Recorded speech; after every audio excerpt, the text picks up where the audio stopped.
Yo, what's going on, guys? Rhys here from More Than Lifting with the More Than Lifting podcast. Conversations about calisthenics, gymnastics, bodyweight training, all that good stuff. Who am I? I'm Rhys Morgan. I'm a personal trainer from the UK. I do gymnastics as well, and I'm a general bodyweight training enthusiast. I love doing handstands and all that kind of stuff. So that's a bit about me. In this episode, we're going to be talking about different variations, how variations work, and there's basically come into three different groups, and we're going to go into the three different types of variations. Pretty exciting stuff, but before we do that, let me tell you a little bit about what's been going on in my world. So I'm feeling a lot better from the last episode, and I went to the gym and I've been doing training, and it's just been good. I'm just happy again. Happy Rhys. That's what we want. A happy Rhys is a happy Rhys. And I've been watching the old Winter Olympics, obviously on, and one of my mates who I used to go to school with is actually giving it a bit of cool runnings on there. So it was really good seeing him. Brad, shout outs to you, mate, Brad Hall. And So I've been watching that, really supporting him and hoping that everything goes well for Team GB. Really pretty positive. So feeling good, and I'm really looking forward to getting into the next couple of podcast episodes, because we've got some kind of interesting stuff. I think it's really interesting. I mean, it could be a bit boring going into kind of technicalities, but it'll help you in your training, how you approach your training, and it'll give you loads of ideas about how you can improve your results quickly, and different ways to switch up your workouts and your exercises that'll give you more freedom in your training and allow you to have a bit more fun rather than going to the gym and it being a chore. All right, that's why we do bodyweight training anyway, isn't it? Unless you don't have a gym by you and you just do it or whatever, but it's supposed to be fun, it's supposed to be creative, and not just going and doing pull-ups and dips every day. Blimey, you might as well be doing bench presses and deadlifts. So we're going to talk about these three different groups of variations, and that, like I say, there's three of them, a surprise. And the first one is very simple variations, and then you have complex variations, and then you have technical variations, and I'm going to expand on each of them in a second. But just to reiterate, you've learnt a new exercise, you've just mastered rows or pull-ups, and what next? That's why you do exercise variations, because when you do gym training, you can just slap your weights on, up that, and that's your progressive training kind of sorted. Every time you hit your 10s, you get 3 sets of 10, time to whack 5 kilos on. But it doesn't really work like that in bodyweight training, because you can't just, you could eat 5 kilos, I guess, before you went training or whatever, but that's not very sustainable, and eventually it's all going to come out. So what you do instead is you do different kinds of exercises, different variations of them, and they come in all shapes and sizes, depending on how mental you want to get with it, really, and how simple the original exercise is. So take push-ups, for example. You can do wide grip pull-ups, push-ups, diamond push-ups, you can do Hindu push-ups, you can do archer push-ups, you can do one-arm push-ups, you can do Superman push-ups, you can do Spider-Man push-ups, you can do any kind of superhero, but they all have their own push-up, you know what I mean? So there's plenty of different ways you can do push-ups, all right? But which ones should you do when and stuff like that all comes down to what your goals are and what's going to help you hit those targets. But if you just want to be slowly building strength, slowly working your way through, maybe one day you want to do muscle ups or something like that, you got to be thinking about that when you're doing push-ups and your rows, and what variations are going to help you progress further. All right, so a little bit more about these variations. As we go through these three different types, I'm going to try and give you decent examples of them from various different basic exercises. Simple variations, to start us off with. Simple variations are, like you say, very simple. They're not very complex or technical. Oh man, I've just realized how perfect my list is. That's pretty cool. So simple variations are basically the same thing as what you were doing. So things like little grip changes and stuff like that, that's examples of simple variations. So with push-ups, you have diamond grip push-ups, wide grip push-ups. They're very simple variations. You basically look like you're doing a push-up still. You are doing a push-up still, and just slightly different variations will put stresses on slightly different parts of your body. All right, so with pull-ups, you got close grip, you got chin up, you got wide grip push-ups, pull-ups. They're all the same kind of realm. Then with dips, then you've got single bar dips, and you've got two kind of variations of them. You've got regular dips, obviously, which are your just standard parallel grip ones, like you do at a dipping station down the gym or whatever. And so then with rows, you've kind of got the same thing. You got your wide grip, your narrow grip. You kind of see how the pattern goes across these simple variations, just very, very basic grip changes, stuff like that. So moving on to more complex variations, usually have an extended range of motion compared to simple variations or your basic kind of form of an exercise. Whether your body moves more or you start bringing your legs to an exercise or something like that really depends on the exercise itself. But complex variations are just extended range of motion. So simple variations, your grip change. Complex variations are extended range of motion.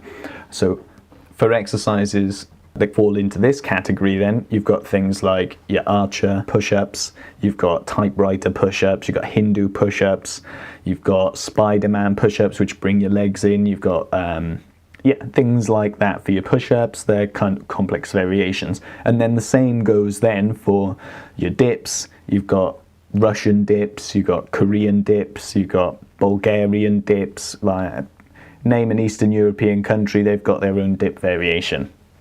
So they're all complex variations then of dips. So that's your push exercises sorted. Then for the pull side, your rows, you've got your archer rows, typewriter rows. You can kind of see this extended range of motion happening. And it's the same with the pull-ups as well. You got archer variations and things like that. So they all fall in this extended range of motion or slightly more kind of complex variations of the original skill. The last one, so we've had simple and complex variations. The last one then is technical variations. And technical variations are a bit different because they don't often look a lot like the original exercise. All right, because they take other skills in, so they bring other skills into the equation, or the movement itself is so far kind of apart from what the original was that they just don't look the same, you know. So what the fuck is a technical variation then? Don't panic, it's not that bad. I was really trying to think of like some good examples of exercises that fell into this category when I was going through it, and like it's really things like dips are a great example, because there's this exercise called like Korean typewriter dips, right? And they don't look anything like dips. If you see someone doing Korean typewriter dips, you're like, what the fuck is that? And it's like typewriter dips, but in a Korean dip. So it's like a wide grip Korean with the typewriter variation thrown in. So you're kind of down the bottom and you slide in either side, like as how typewriter variations are. So like that compared to just a dip on your P-bars, like it looks totally different. Even though you're still working the same muscle groups, it's still a push variation. It is so far removed from a regular dip that it is like totally different. So that's an easy one for dips. But then I was trying to think, like, what about pulls?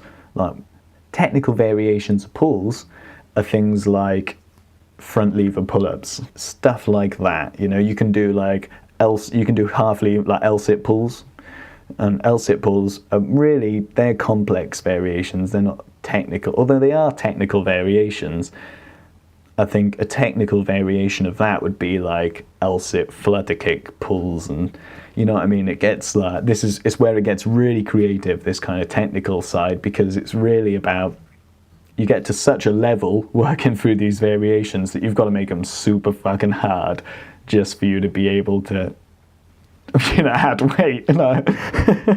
So things like handstand push-ups would be a great technical variation because they incorporate another skill. It's not just extended range of motion like a complex variation. A handstand push-up is like quite technical. But then you got things like 90-degree push-ups, which are like handstand push-ups, but they're actually like a handstand to elbow lever transition for reps. And an elbow lever is like a bent arm planche. So a lot of people do them supported on your elbows, but you shouldn't really be supported on your elbows. That's one of the progressions. You should just be in that bent arm position. like planche, just squeezing like hell with your lats to hold yourself on. But yeah, so technical variations are usually very advanced. They're not always very advanced, but they usually are quite advanced. Like you could do a tuck front lever, you could do tuck front lever pulls. So that would be a technical variation because you're incorporating another skill. It is quite, it's complex, but it's not an extended range of motion. And even if it was, like, because you're incorporating another skill, it's a technical variation, and they're great, you know. And if you can do tuck front lever pulls, then try them with your legs straight. So you hold in horizontal with your back, but your legs are like all the way at the kind of edge of that lever, and there's a lot of weight in your legs, you know what I mean? Putting them that, and then holding that and doing pulls like that. It's an excellent technical variation of pull-up. So actually, now that I've kind of gone into it a little bit, there are loads of crazy technical variations of exercises that you could do that are just like mental. And you think, like, are people supposed to be even, do people train like that? And yeah, the answer is yes. Like, they definitely train like that. I do flutter kick pulls all the time. They're great exercise in that L-sit position, kicking, paddling away while you're doing your reps of your pulls. Like, that is a mental exercise, and it's really good. It's really good fun as well. So technical variations, yeah, they're like the kind of fringe of training, I guess. But they're some of the most advanced skills that you can learn. So don't expect to be doing shit like that right at the start. You'll be working towards that, but they are something to work towards. So this is why you're never too good for rows and you're never too good for push-ups, because the different variations that you got of them are just so mental. Like one-arm rows, you know, people who can do one-arm rows, you probably can do one-arm rows. If you can do like a muscle up, you could probably do one-arm rows. But you don't really see people training with them that often, you know what I mean? But you should start doing them in your workouts, because your one-arm row, that's quickly going to become a progression to one-arm pulls.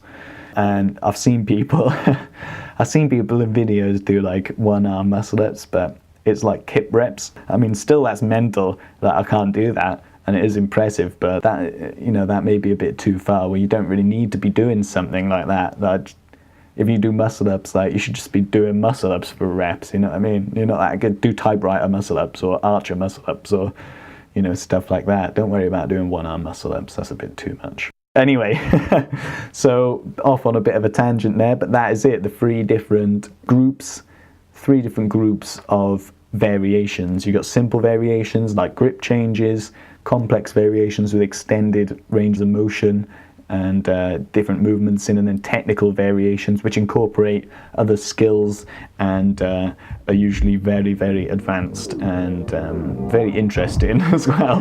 Definitely worth a go. All right, yeah, so that's it for this week. For this week, sorry. No, we don't do them weekly anymore, do we? Twice weekly. So that's it for this episode. If you like what you heard, give us a like, subscribe. Yeah, share us with anyone else who you think might be interested in learning about this stuff. You can reach out to me at Rhys Morgan at morethanlifting.com, or on the socials at morethanlifting, Instagram, Twitter, all that stuff. Check out the YouTube. We've got a couple of new videos up, and I've never been that good with getting stuff out on YouTube, but I'm on a YouTube kick at the minute. I'm out doing videos galore, so we've got loads of stuff coming. Check out the YouTube More Than Lifting as well. And if you've got any questions, just hit me up and I'll get back to you, or we can talk about it on the podcast in the next couple of weeks. Alright, other than that, keep in touch with yourselves, guys, and I'll catch up with you in the next episode.